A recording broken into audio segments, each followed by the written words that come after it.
twilight hours, voices sing tales of hope and heartbreak, everything a rhythmic blend of dreams and schemes, whispered sweetly in these. So, hello, dear colleagues and ISME friends. Warm greetings from a sunny Cyprus. Thank you for joining us this morning or afternoon or evening. My name is Natasha Economidou Stavro, and I would like to welcome you today on ISME's Online Cafe on behalf of the ISME Advocacy Standing Committee. The ISME Online Cafe is an initiative of the ISME Advocacy Committee, and how does it work? Very quickly, each online cafe meeting is hosted by members of one or more ISME committees, commissions, and special interest groups.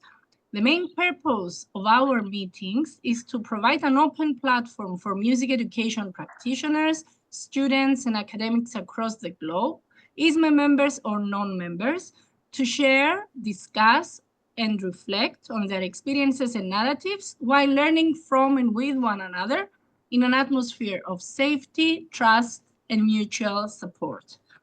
Today's online cafe is titled Celebrating Our Differences and Sharing Our Mutual Interests, exploring the relationships between music, health, and well-being in ISME groups.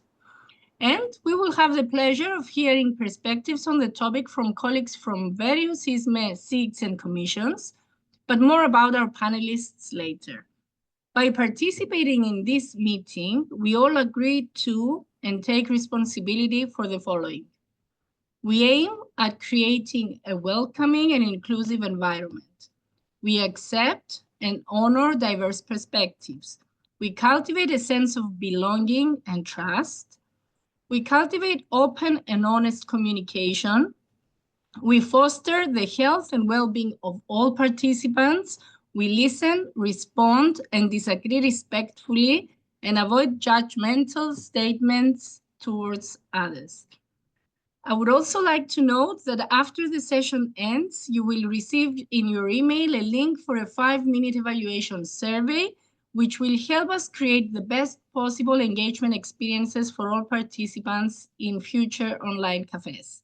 So let's listen, discuss, and get inspired.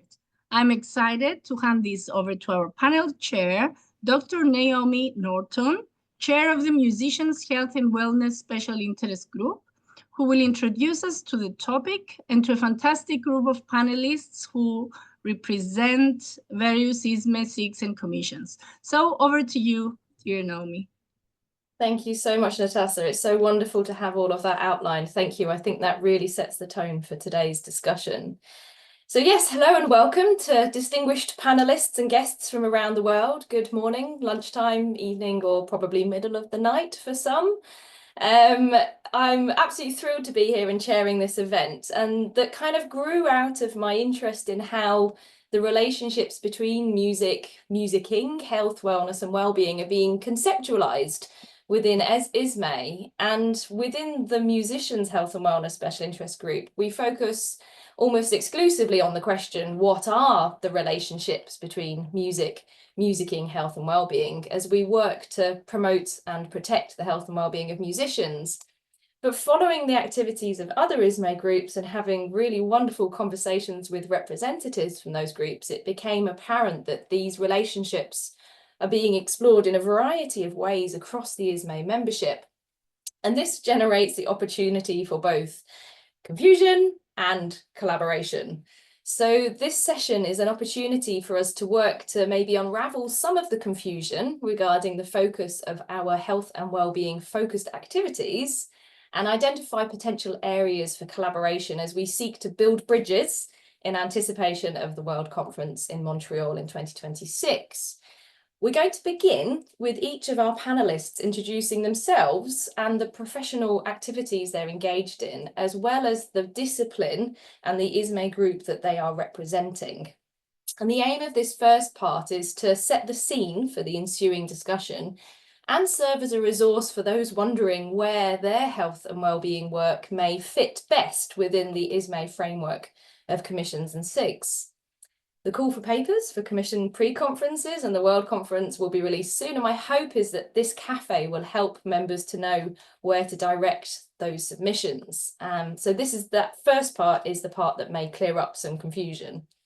And following on from that, the floor will be opened to all to contribute to a discussion, focusing on where we perceive points of mutual interest and points of difference with regards to these topics. So my hope for the second part is we move beyond unraveling confusion to start identifying areas for collaboration. So as Natasha has said, the session is being recorded. Sometimes discussions about health and wellbeing do encourage people to share their personal stories. You're very welcome to do in what we have just described as a safe place, but only if you're comfortable with it being recorded. And for the first part, please do stay muted, camera on or off as suits you. It's nice to see friendly faces. You can contribute to the chat during this time as thoughts occur. And then once the panelists have introduced themselves, very warmly invite you to turn your camera on and use the chat or raise hand function to let us know you'd like to contribute. So without further ado, let's get started. A little bit of background about me. So I was born in the UK and I now work at the University of York in England as a lecturer, as well as being self-employed. As a lecturer, I work with music students at undergrad and postgrad grad level from a number of disciplines, including education, performance, community music, music and sound recording and composition. But through other professional activities, I've also worked with pre-tertiary and those who are working rather than studying. And my research covers musicians' health and wellbeing, behaviour change science, and the scholarship of teaching and learning. And onto the special interest group that I'm now honoured to be chair of. It was established in 2012 and has grown since then to become an active and flourishing group within ISME. We've just updated our mission and aim. So the mission of this special interest group is to enable, promote, facilitate and support cultures in which musicians of all disciplines and levels of proficiency can thrive. And we believe that environments that foster joyous and sustainable relationships with music depend on the collaboration of all who directly and indirectly affect the health and well-being of musicians. And we aim to create spaces for those interested in this mission to collaborate and be inspired by sharing both research and best practice to enhance the education and support available to musicians. And to a large extent, this kind of focuses on those who might identify music as their occupation, and that could be as a professional, student, or dedicated amateur musician. And the aspects of musicians' health and wellness that I'm most interested in are the bits that are kind of directly influenced by their engagement in their musical activities of choice. Within performing arts medicine, this is often categorized as psychological, vocal, hearing, musculoskeletal, or visual health as a kind of starting point. Interestingly, within our field, there is something of a paradox, which is very eloquently outlined by George Musgrave in an article entitled Music and Wellbeing versus Musicians' Wellbeing, whereby participation in music making seems to be more beneficial for those who it is not an occupation, and more detrimental in some ways for those who choose it as an occupation. So I'm interested in both how we can work to make the occupational aspects of musicking less hazardous, but also how we can retain access to the idea of well-being through musicking for those who choose music as their occupation rather than as a leisure activity.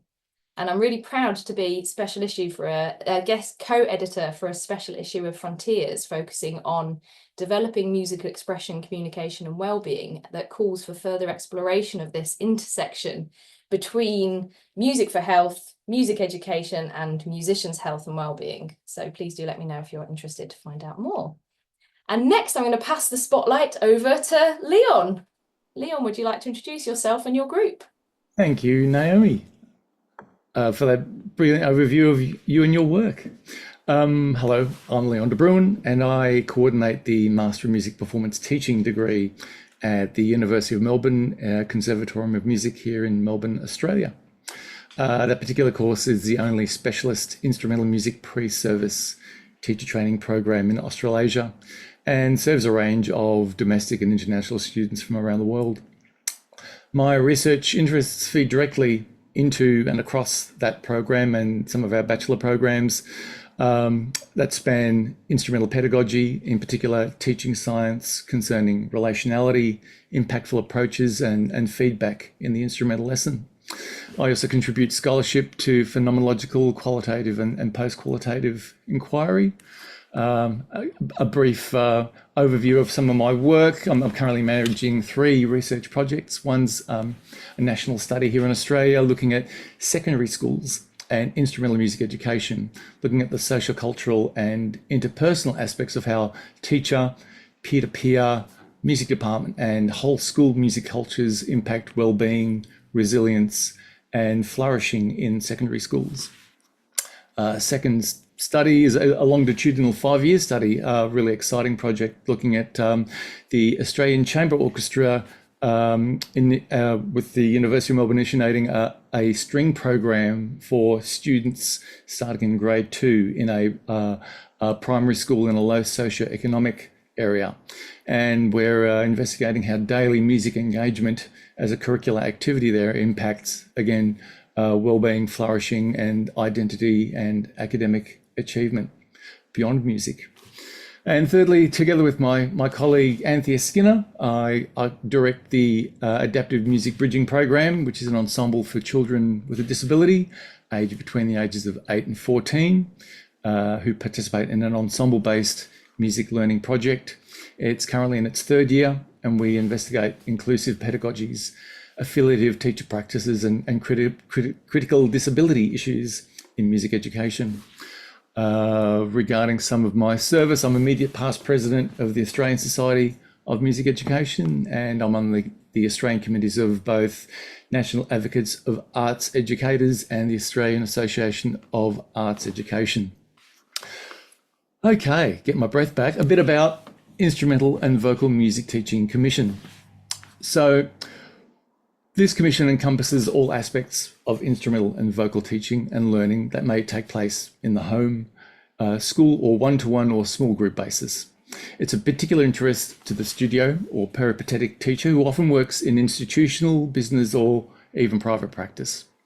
We're concerned with instrumental teaching pedagogy and methods, motivation, learner autonomy, teaching and learning relationships between the teacher and the pupil, the physiological and psychological needs of musicians, their learning, small group teaching, teaching adult beginners, teaching students with diverse needs, and teaching and learning science relating to the all-round development of the performer. We hold central the value and the dignity of the profession of instrumental and vocal music teaching. It's designed to reflect equally the general areas of individualized or group instruction in keyboard, wind, string, and percussion instruments, as well as voice. Our mission really views the opportunity for all persons, young and old, to learn an instrument or to sing as an enrichment of the quality of life. We hold as a central value to reflect equally the general areas of individualized or group instruction. We support and contribute scholarship and information sharing regarding the teaching and learning, both teacher and student perspectives, incorporating diverse sociocultural and contextual perspectives, the developing of impactful learning relationships and how they're intrinsically based around student, personal and musical growth, and how this intertwines not only music learning, but also well-being, belonging and flourishing, as well as self-esteem for both the student and the teacher. Thank you. I'll pass that back to Naomi.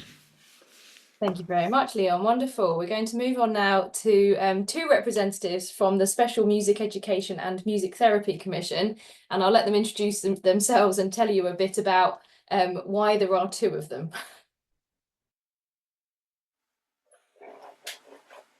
Okay, hi everybody.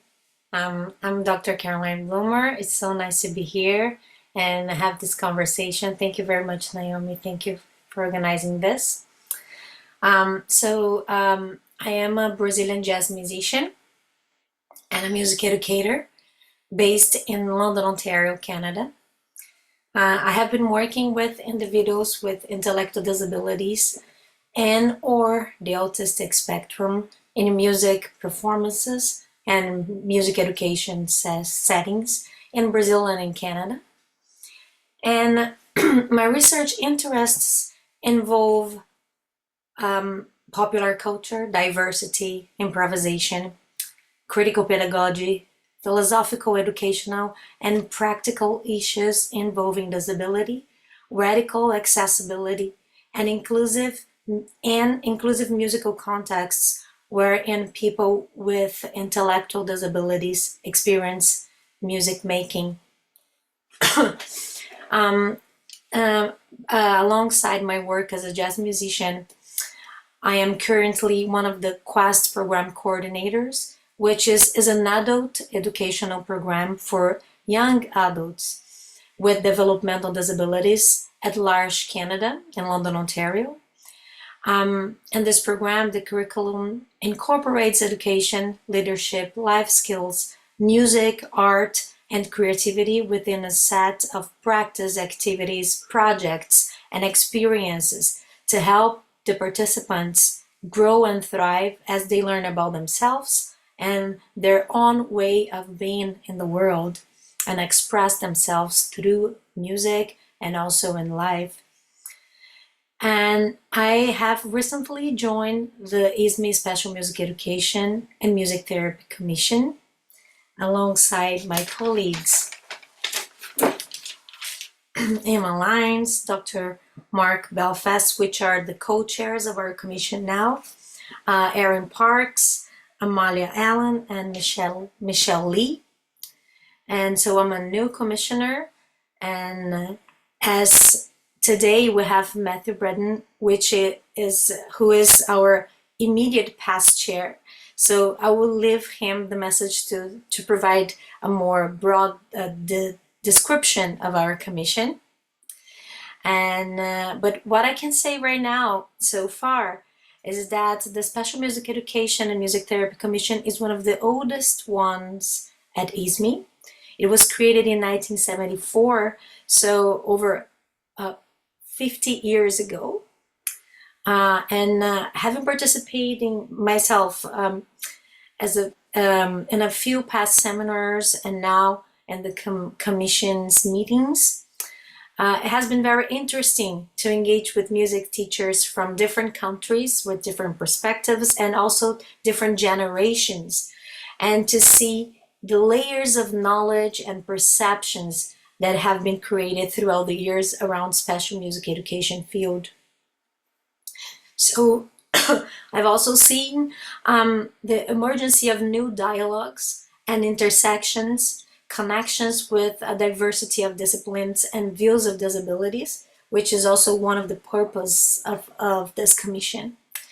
And to conclude, as a musician and as an educator as well, I would like to share my understanding about the constructions we've been making around music, musicking, health and well-being within special and music education.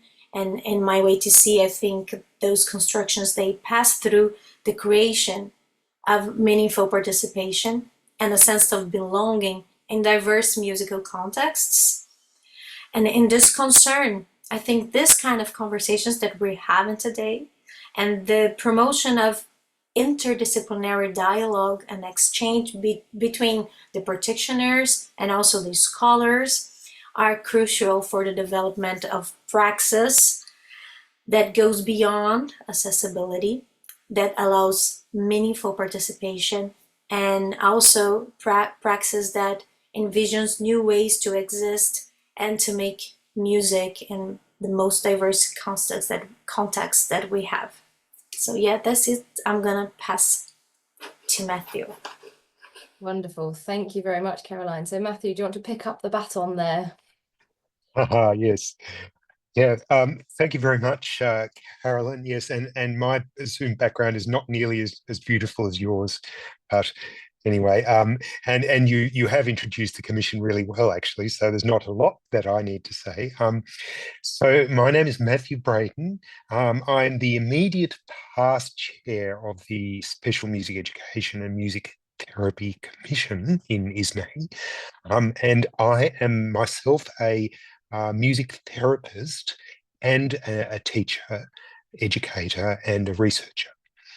I'm currently based at Western Sydney University in Australia, and I've also spent time, though, in the US and in Europe. My research interests are currently focused on a project on adaptive music education, and also a project on healthy musicking for neurodivergent people. The commission that I've just recently had the privilege of being the chair for is, as Carolyn said, one of the oldest commissions within ISME, over 50 years now. And it's really existed. It's interesting to think about the situation 50 years ago. I think very different to now. And so when this commission was formed, it was really the pioneer in the area of both interdisciplinary engagement, obviously with the different disciplines of music education, therapy, community music also was involved from an early point.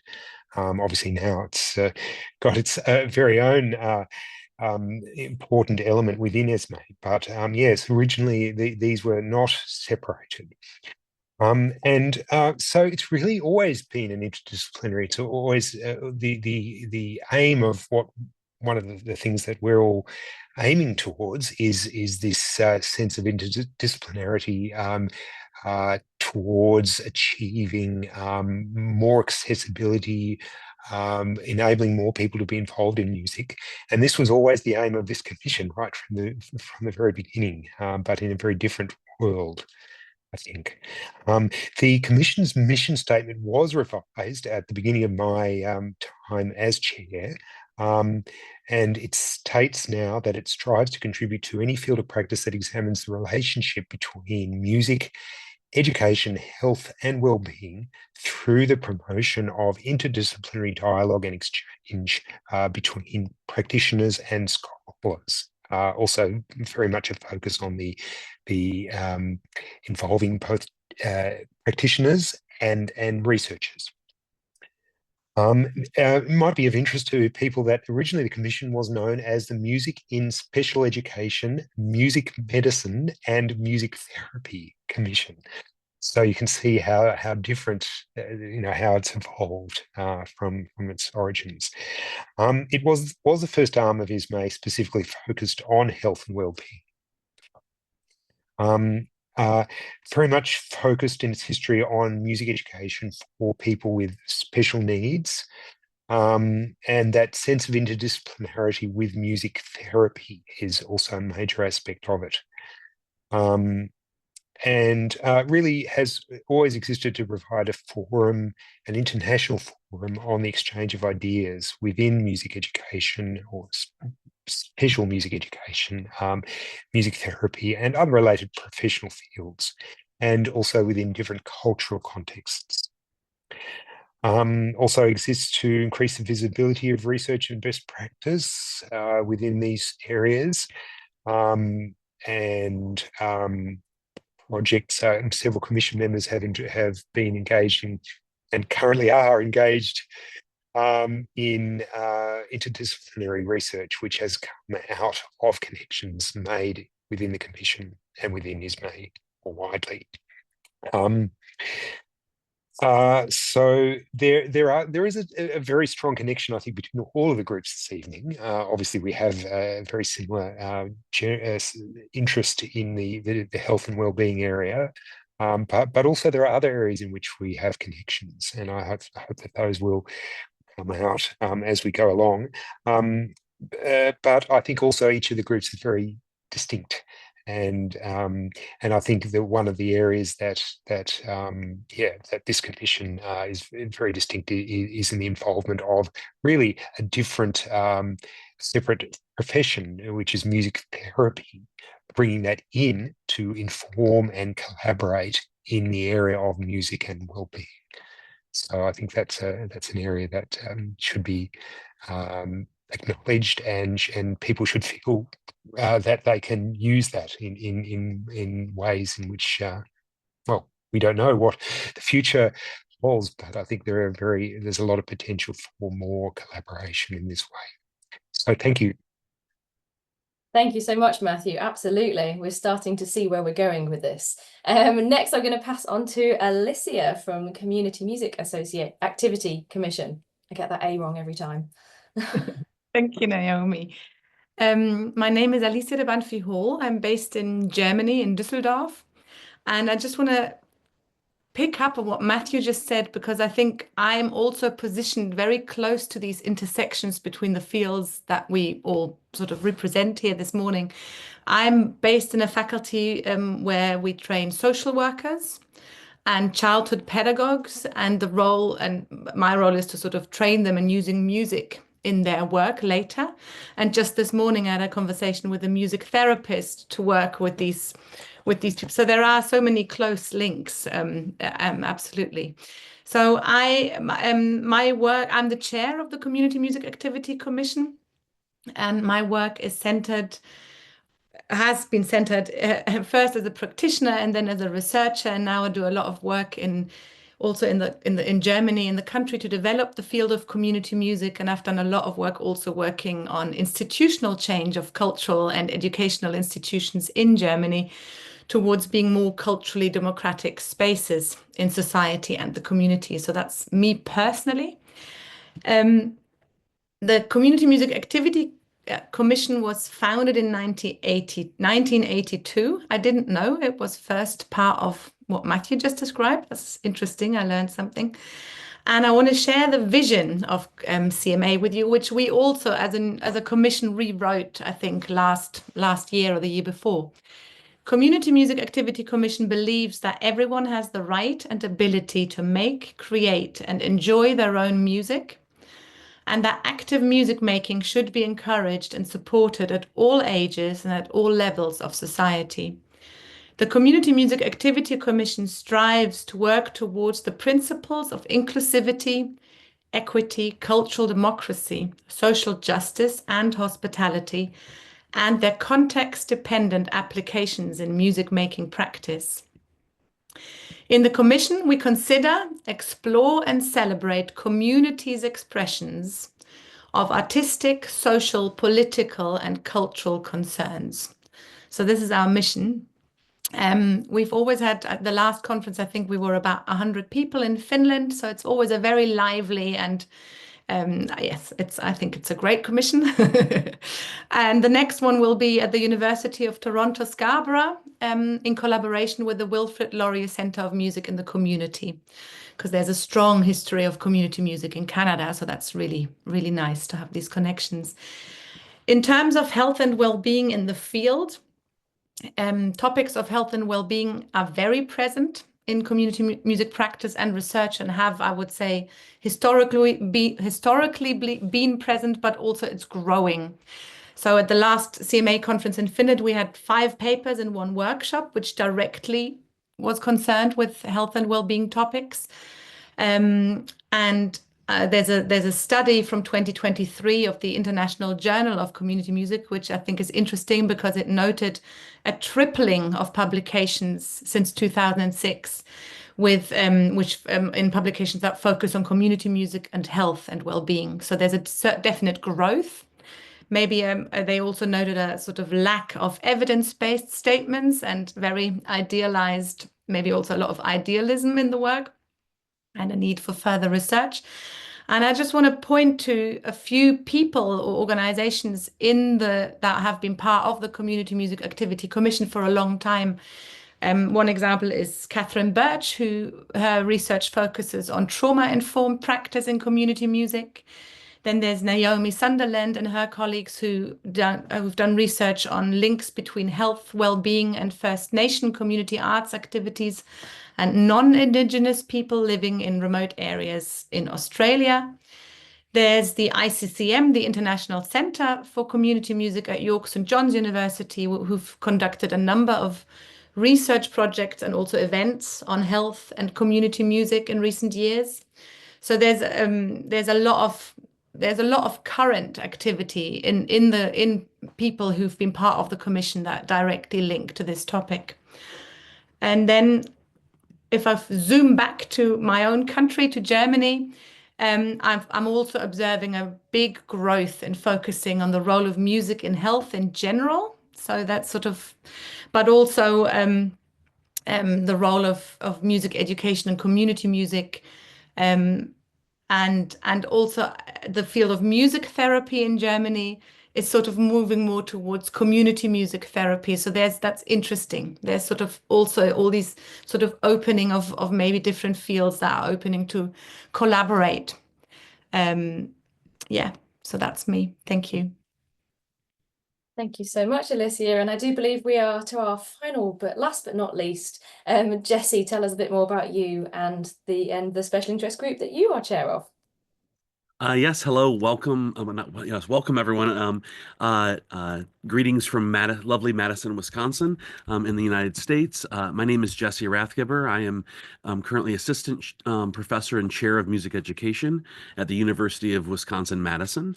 Formerly, I've been on faculties at James Madison University in Virginia and Augustana College in Illinois. Prior to that, I was an early childhood through sixth grade general music teacher. My research focuses on issues of disability and inclusion, specifically inclusion in a very broad sense, the inclusion of people, musics, and practices, and including epistemologies. Specifically, I'm interested in examining the ways that disability is constructed, experienced, and governed in, through, and around music learning, with a specific interest in how self-differentiation and interdependence may act as means to reconsider and reconstruct music learning and teaching. I'm currently engaged in a kind of large slew of studies from a couple studies looking at disability construction through the lens of accommodations, looking at disability theorization and how it connects to other areas of inquiry, such as trauma-informed scholarship, and also looking at just what can disability studies and disability theorization do to help music educators think about systems and supports in a very thoughtful and nuanced way. My scholarship is deeply informed by disability studies, disability justice, DisCrit, which is the combination of disability and critical race studies perspectives. Beginning in 2019, I started the Disability Studies and Music Education Symposium alongside Dr. David Stringham when we were both leading the Center for Inclusive Music Engagement at James Madison University. This symposium acted as a way to gather other scholars using similar theoretical perspectives around disability, eventually leading to the development of a broad community, which that broad community then in 2022 proposed this specific special interest group, which I am very humbled to be act as the convener following the initial groundwork of Adam Patrick Bell, who is now a board member. The mission of the ISME Disability Studies and Music Education SIG is to promote music education research, practice, and partnerships with the disability community. The SIG provides an international forum to engage with research, practices, and discussions with all who share an interest in this topic. The SIG contributes to the advancement of the discourse concerning disability studies and music education by fostering discussion around theoretical, philosophical, methodological, policy, and practical issues.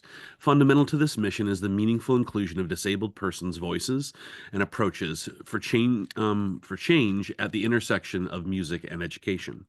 The aims of our SIG are to establish and maintain an international community of scholars around these specific issues, to provide an international forum for individuals committed to centering disabled voices and epistemologies, to develop and share emerging theories and practices of music education that champion disability studies perspectives and disability-centric ways of knowing and doing music, to facilitate regional and global interactions and collaborations in research, teaching, and music practice, developing resources to engage in local disability justice action, to promote music teaching, learning, and teacher preparation that is grounded in disability studies, and to center intersectional disability justice frameworks alongside disability rights in all conversations, research, and practice that emerges from this SIG.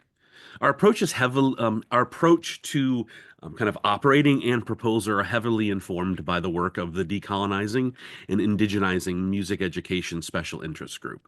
We hope to act in a similar way to that SIG, bringing further attention to disability through interdisciplinary and international scholarship. From the perspective, we're excited to remain a SIG as to provide additional spaces at the World Conference and through these cafes to address disability alongside other groups like those represented here. We are excited to partner with scholars and practitioners and all of the SIGs and commissions to ensure that discussions of disability exist across our society. It's useful for you to know that one of the things that we have kind of taken on has been to fold in our biannual disability studies and music education symposium. We actually just concluded it at the very beginning of April. It was very well attended. It's an international symposium. It is free. It includes American Sign Language interpretation and live captioning for all sessions. It's really a model of different ways of having inclusive conversations around disability, and that's one of kind of our key things, and we're excited to continue to integrate more with all of the lovely people that are on this chat as well as the other areas of ISME. Thank you. Wonderful.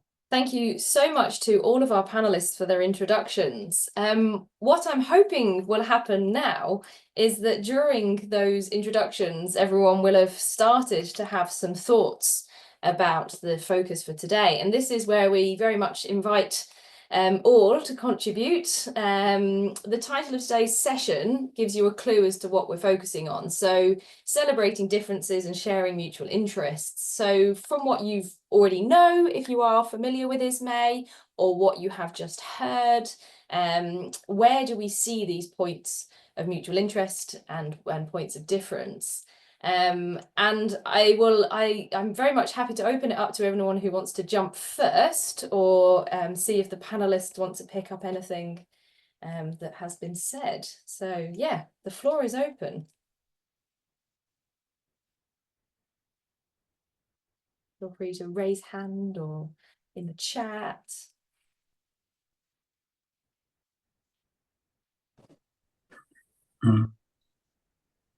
I think I can see Andrew with your hand up. Andrew, do you want to jump in? Yeah, so this is fantastic, by the way, just having everyone come together to discuss this type of topic. And I do it in a way that is unique to where I'm from. I'm in Westchester, New York, which has a big hip hop scene. So I work with hip hop and neurodivergence. And I think it's the interesting part I find about it is that hip hop culture, disability culture, underrepresented community, like it all ties in together, because obviously we're talking here in a music context.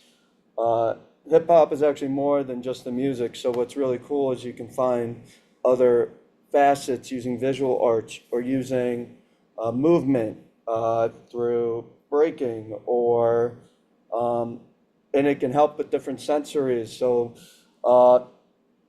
I'm just curious to, like, in this conversation, learn about how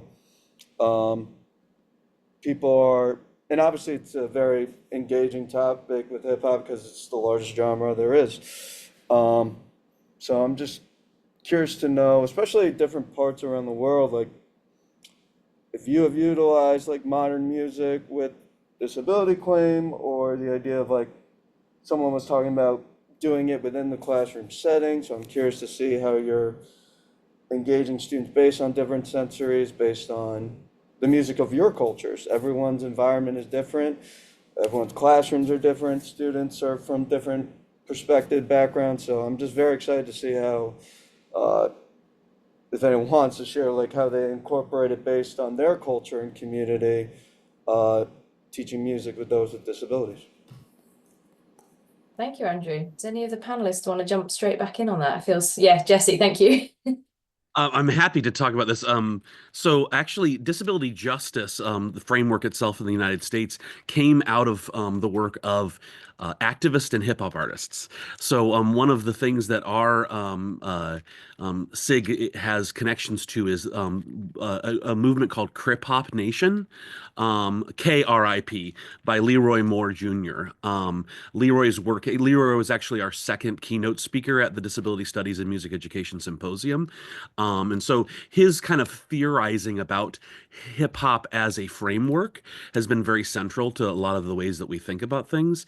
I also will say that Adam Bell is currently engaged in meeting with a lot of disabled musicians across the globe and reading and hearing their stories to help develop a new book that kind of centers epistemologies of disability. And I know that many of those participants are hip hop artists and or kind of popular music practitioners. And so I'd say that like the notions of popular music are pretty heavily current in our area. I will say that there's probably a bias in that Adam and I are both pop musicians. Like that is where we came from, and so I would say we definitely have some interest in that. But I think that other work that we've been kind of looking at and exploring. Martine Urbach has been a very big connection. If you don't know who Martine Urbach is, he's an activist and musician in New York. He has a really great group called the Circle Keepers that is a restorative justice program. And Martine actually has been kind of integral to our group as a kind of ancillary member since the first symposium. But yeah, there's a lot of things, and Andrew, I'd love to be able to speak to you more about your work and ways in which it might connect with the SIG's work. Fantastic. Our first collaboration. Excellent. We should keep it running total. Would you like to say something, Naomi, about Sure. that too? Thank you, Jess. And thank you, Andrew. So in Canada, we also have a huge cultural diversity in every setting, a school setting, and in the community that I'm working with, we have not just participants but also assistants and people that work in the community from diverse cultural backgrounds. And one of the things that I think it's cool about this kind of conversations, exciting, that we can envisioning possibilities and provide room for people to bring their music, to exist, to share. And one of the things I've been doing recently at L'Arche is I run a class called Music Across Culture. And so every week we learn a song from a different culture. And this song is provided by the people from the community. So I engage with them, I have conversations. For example, this week we learn a song from Nigeria that was provided by two assistants that work in that community. So now that they know that this class is happening for a while, they come to me and they talk to me. Oh, I have a song.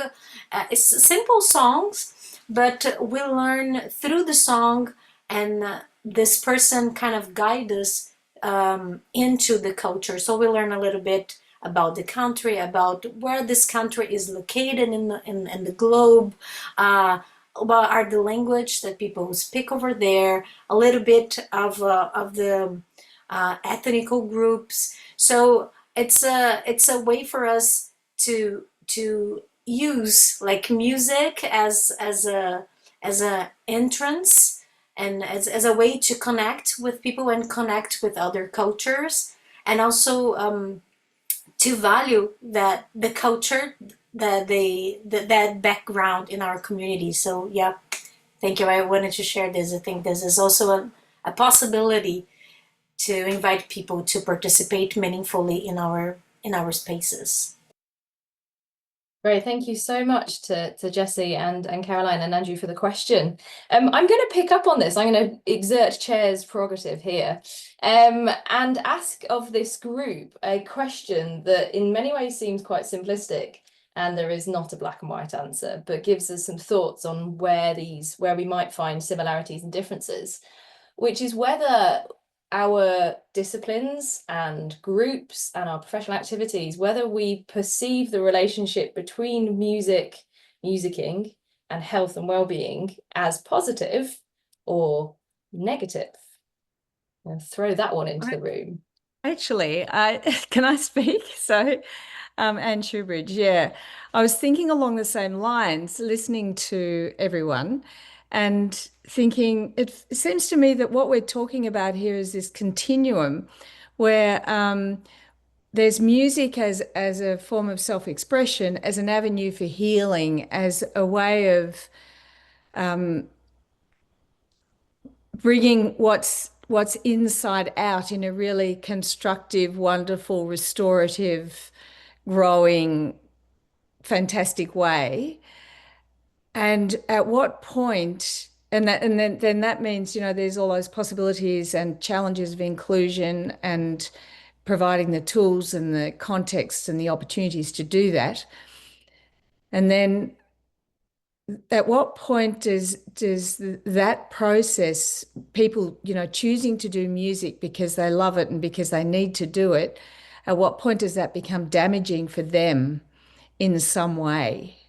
Which I feel like that's kind of somebody put me right if I'm wrong here, but the focus of the Musicians' Health and Wellness Group, some of us actually, is to be, while we're encouraging people to make their best music in the most sustainable and healthy way possible, we're also very conscious of that whole more hurt end of the spectrum and trying to bring that up to that positive end. And what is it that changes people from the pluses to the minuses? Yeah, thank you, Anne. I'll let Jane jump in there. Hi, Jane. Hi, and thank you very much indeed. And what a fantastic event this is. Well done. And it's lovely to see so many of you. Anne, I've been doing some work recently on older orchestral musicians. So interviews with professional, freelance, self-employed, and also salaried orchestral musicians. Now, there is the issue that the people who've got to a relatively old age in the orchestral profession are the ones who have managed to stay injury-free. So we have got a selected group, but although they talk a lot about the kinds of disadvantages there are of getting older in terms of their playing, overwhelmingly, the pluses of making music outweigh the minuses. And so I think this is quite a valuable furrow to plough, as it were, but bearing in mind that we are dealing with people who haven't fallen out of the profession earlier on. Thank you, Jane. That's fantastic. Yeah. Do any of the Vera, jump in. Yeah, thank you so much, and thank you for this event. Listening to all of these wonderful chairs and presenters, it just strikes me that I believe, and I would love someone to correct me, but my initial impression is that we are, the different groups and SIGs and commissions and so on are dealing with the health music perspective in three different ways, and that is one, using music for health outcomes, so health and cultural participation,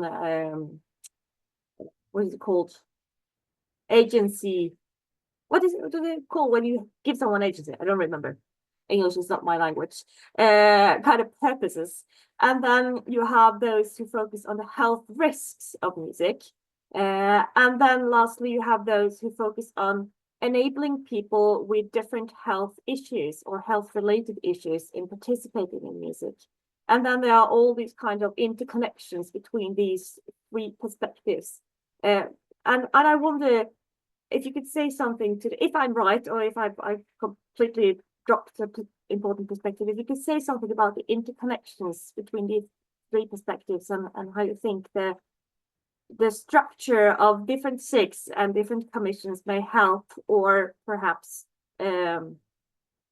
what's the opposite of helping? Sorry. Norwegian word for that. Yes, for these three different perspectives to work together. I would love to hear something about that. Thank you. I think that's fantastic, Vera. I think I'm writing down, and I just want to kind of review. So you had the three sections with music for health, the health of musicians, and music for those who have different health needs. And that to me is a fantastic summary and overview. It feels like that's a very useful distinction for this discussion as to where this sits. And it would be interesting, maybe the chairs of the various groups can in the chat say where they think they sit in that. I'll write that in a minute. I'll let Suzanne jump back in because she might have something to add to that, or unless you're taking the conversation in a different direction, Suzanne. Yes, hi everyone. So Suzanne Weissman from Perth, in Western Australia. So I just have a response that is a reaction both to what Anne and Jane raised. And this is just something that was floating around in my mind as I was listening to the speakers, and that's that. And I think, Vera, your sort of identification of these three different spokes of the wheel, as it were, with music at the center is really appropriate. As a researcher in the field of musicians' health, and I've done a lot of work in also in trying to see how we can bring this into music education. I guess one of the things that struck me as I was listening is, and the word disability, I think, was used by one of the speakers at least, and it struck me that it's a question: at what point does a musician's health problem become a disability for that musician? And I think what Jane has identified is that many musicians, in spite of disability or injury, keep going because it's so important for them. And I think that's just interesting territory that, you know, I don't necessarily think we have only healthy musicians and only injured musicians. We also have people who have gone beyond the point of perhaps recovery, and yet they're still musicians as well.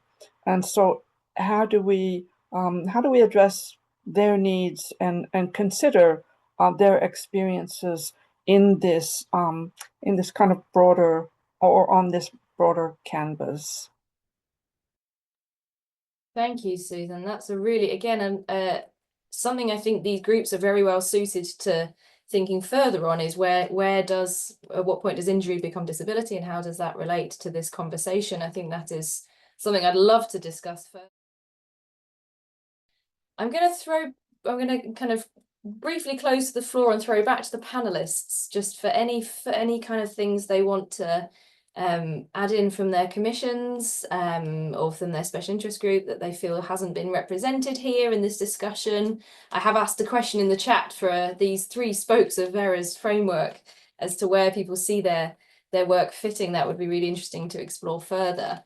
So do any of the panelists have anything they want to jump back in with? Well, yeah, I just was reflecting on what we're talking about, and I think others are feeling this way also, that this is actually the topics that are being raised and the areas that we're all involved in. It really demands much more discussion than we're getting today.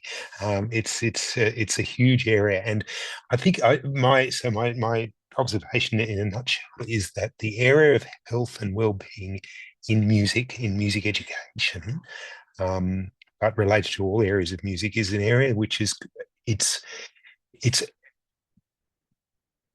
expanding and will continue to. And I think in the future, it's going to be the connections between music and well-being have obviously got significant historical roots in humanity's development, but maybe we've lost that connection certainly in Western contexts, but we're now regaining this. And so from a wider perspective, I think we're speaking about an area which is it's the future of music, right? So it's kind of we need to do a lot more in this area.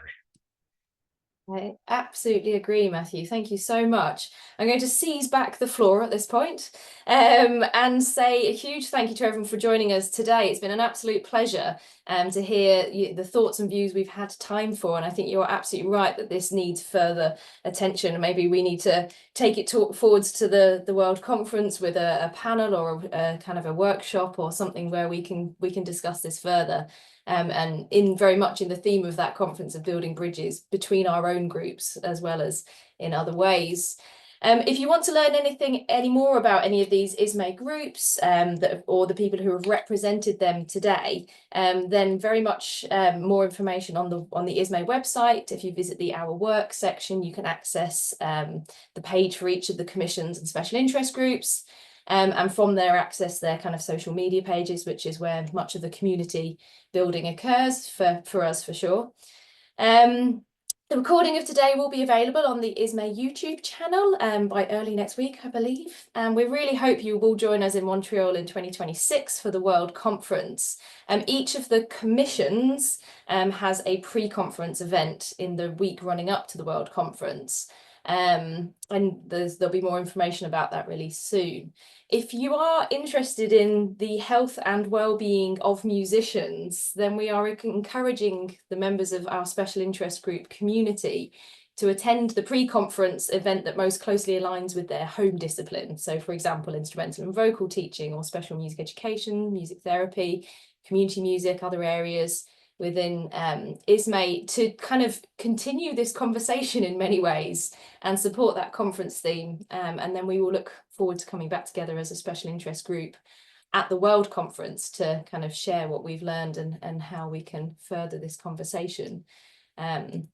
So I think unless Natasha or anyone from ISME has any final kind of thoughts or things they want to add, then I think it's probably thank you and good night, morning, whatever it is for you, I think. Yeah, thank you all for being here. It was a very lively discussion that opened doors for much further discussion and interaction. So thank you all for your presentations and the discussion. So see you soon in the next ISME Cafe. Bye-bye. Wonderful. Bye, everyone.